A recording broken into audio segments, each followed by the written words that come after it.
Just today, nandito tayo ngayon sa Cabao, Aurora, kung saan nakapila po itong 31R DLTV ko, biyaheng Iriga. Ayan po ang ating bus, Lazy Boy.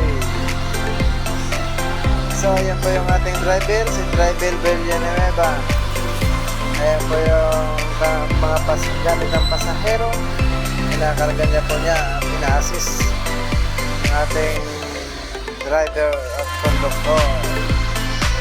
So, kinaga niya po niya dyan sa compartment. Ayan po, inaayos niya ng paglagay ng gamit. Ayan po si Driver Villanueva at ang pasahero na biyaheng Bicol. Ayan.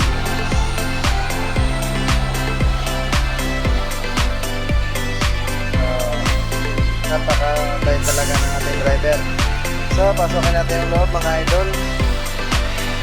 Ito po yung loob ng bus. Ito po ay 1x2 or 2x1 with CR po yan, mga idol.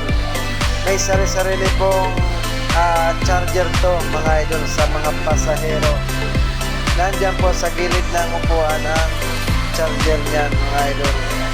So, ito po yung ating dispatcher, si Sir Binabay.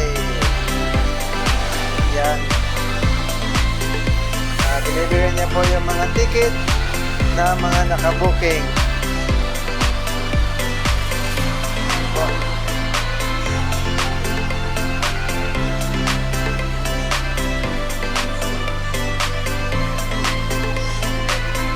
Ayan po yung charger ng cellphone. Pwede po kayo mag-charge dyan.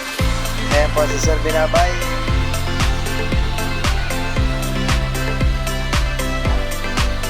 So, nandito rin po yung dashboard ng bus.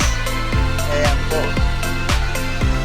Ayan yung kanyang dashboard sa speed limit. Ayan. Napakaganda ng unit na to. Nagsasoundtrap din yung ating driver. Mga slow rock ng kanta.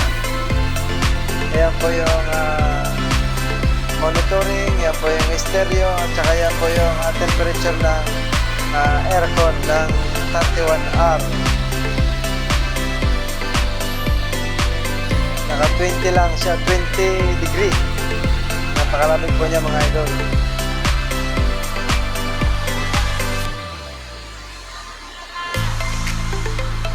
So ayan po yung mga pindutan ng mga ilaw at ang pindutan ng pintuan. Yan.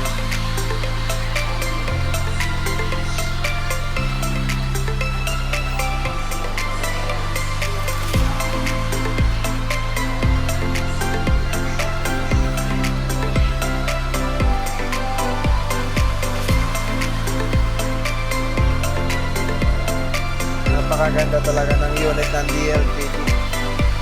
Yan po yung CCTV ng bus sa loob. Yan.